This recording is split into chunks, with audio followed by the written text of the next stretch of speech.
Amber Oak with us, the author of Healing Multiple Sclerosis and the Candida Cure. We're talking about Candida, and in your book you've talked about the cascade of imbalances. And we touched on that maybe a little bit with antibiotics, but can you talk a little bit more about that and how that cascade gets going and how Sure. maybe we can stop that?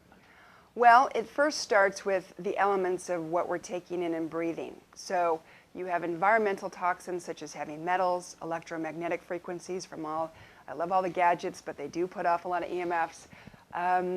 The petrochemicals that we're taking in from all the car exhaust.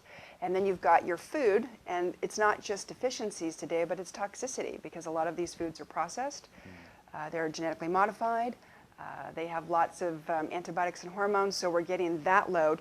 A lot of us are living on non-steroidal anti-inflammatory drugs for pain, and then we have pharmaceuticals, and then we have vaccinations, and then we have stress. So you put all this together, and the ratios differ per person, but that starts to stress the body out. And one of the common places I see is then the gut being affected, where we have this yeast overgrowth, because all of these can disrupt that balance, and you have what's called dysbiosis, where an imbalance of good bacteria to bad, and so that becomes inverted, and now you have these infections. And as they multiply, they start to weaken the immune system. You start to have maldigestion, malabsorption, you have elimination problems. I mean, people literally do not move their bowels every day and think that's normal. That is not normal. You need to have a transit time of 24 hours.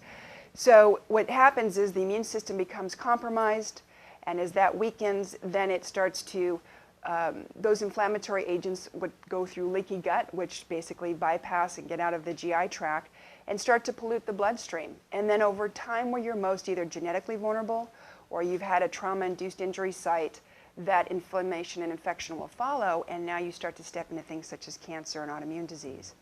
So the cascade effect is 10 to 15 years in the making. 6 months of eating brownies is not going to destroy the body. But when you add up the stress factors and the world you're living in and how you manage stress, this is cumulative. But the note on this that needs to be taken strongly is the things that I used to see 60, 70, 80-year-olds is now showing up in my office in teens and 20s and 30s, because every genetic download is weaker. There's been a study that 200 chemicals were in the umbilical cord now when a newborn would give birth to the one. And that is a lot to deal with. And also, my biggest complaint is the vaccination issue. That when I was a child, I had about 17 vaccinations. Now the average child will have 32 to 40. That is a lot to deal with on your immune system, and that's an issue in itself. But we're compounded, so we do need to be more preventative in what we're doing, because unfortunately there's an assault on many levels.